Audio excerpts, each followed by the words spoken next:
This is a message for direct support professionals throughout America, really throughout the world, because suddenly at this time we find ourselves in this situation together, joined together.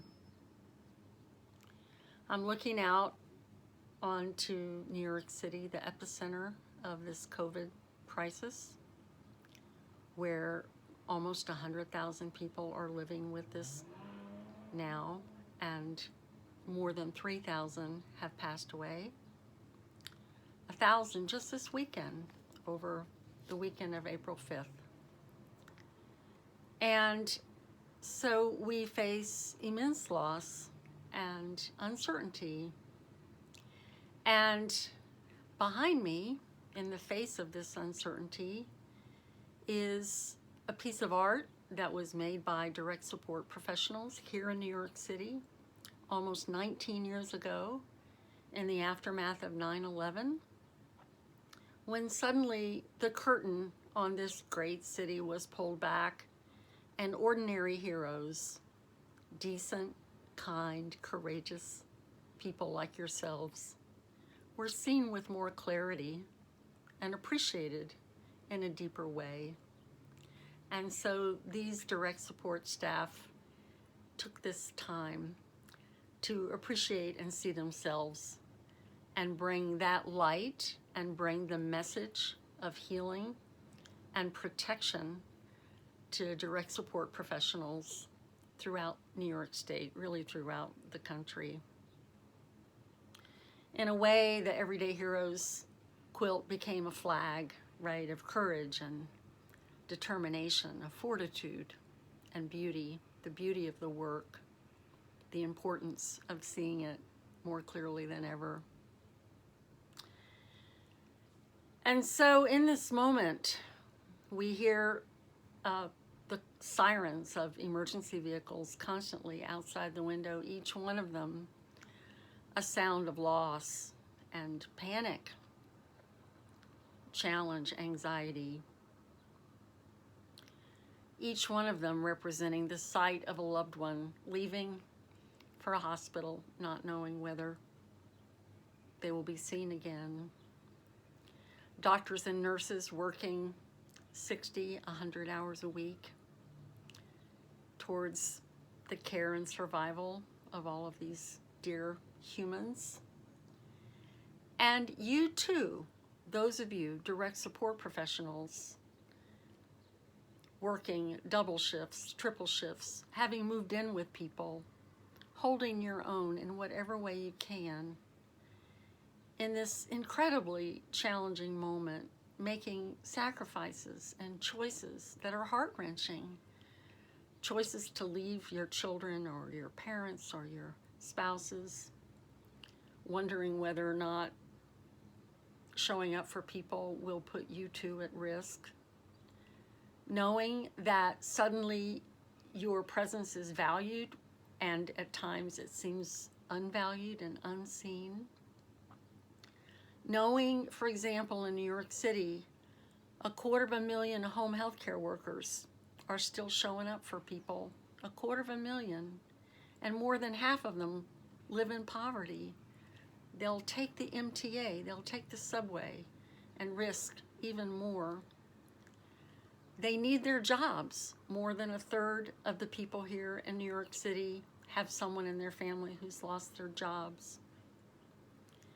And more than anything, they show up, as in the words of Veronica Johnson, quoted recently in the New York Times, because they love the people that they support. They don't want them to be left. They live with the experience that they are family and that it matters that these risks are taken. These are impossible choices. And yet you're making these choices every day. Even if you've had to stay at home now, even if you've had to fall apart, completely fall apart, it's okay. These are incredibly difficult times. let's just not kid ourselves.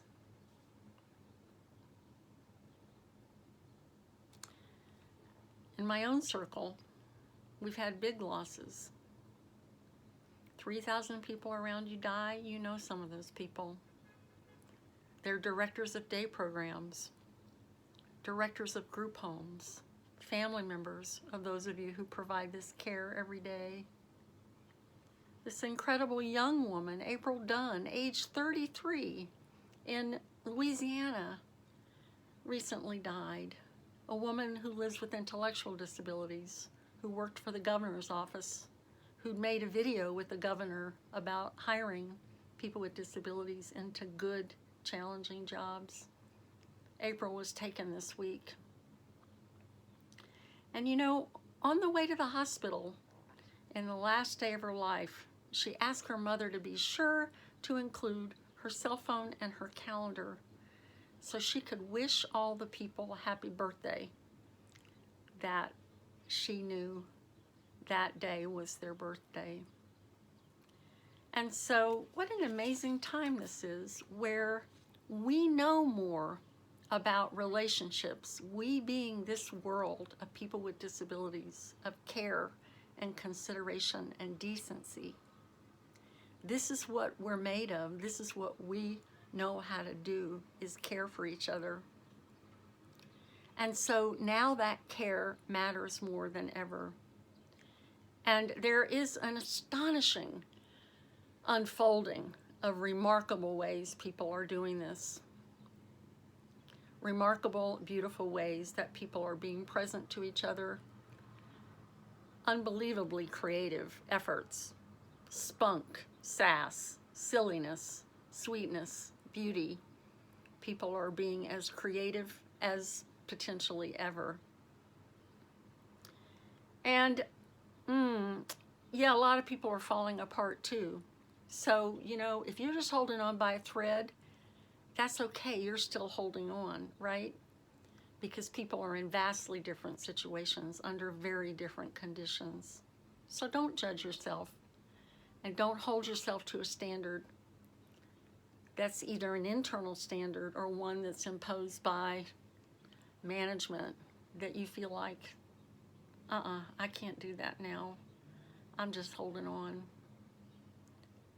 You're holding on, you're there. That's what matters. What the Everyday Heroes wanted people to know and see by making this piece of art is that they know, even if other people don't know, they know that they are teachers and healers and guides. They are the hands that lift people up and that hold lives together. And in a brief moment of time, maybe a long moment of time, the curtain opens and we see this. Maybe we see this. I hope we see it, and I hope we see it for a very long time. And I hope things change. I hope patterns that are being put into place that are required of this moment, particularly the patterns that are essential to nurturing each other, having joy in life, and lifting each other up, that those are the patterns that we hold on to. And the non-essential patterns, now's a good time to let that go. And so I leave you with this. Know that you are a cultural creative. You're more than a direct support professional. You have your fine minds, your imagination, your creativity. You have and live through your incredibly big hearts and feeling for people around you. You bring your skillful hands and care day after day, hour after hour, and it matters now more than ever. You're doing your part to restore the world in ways that may never be seen. But I hope you can see yourself, and I want you to remember this, that corona, there's more meaning to the word corona than the coronavirus. One meaning, the corona, is the word for a crown. Corona is a word for a crown-like image that shines above one's head. When it seems like no one else sees your crown, honey, try to see your crown. Hold on to that crown. See all the ways that you bring that to the lives of others. See who you are. See who you are right now. And then there's another meaning for corona, and it is the light, the fine light that shines around a planet, around every living thing, a light that is often unseen, particularly in the dark. But may we see that light too. I hope that in this moment,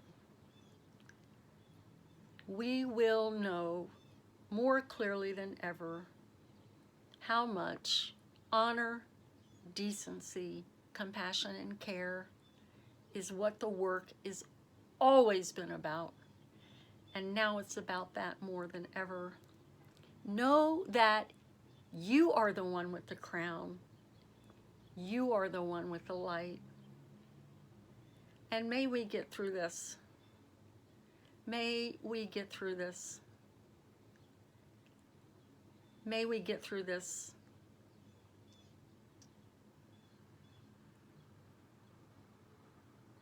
May we get through this with great care. Please take care.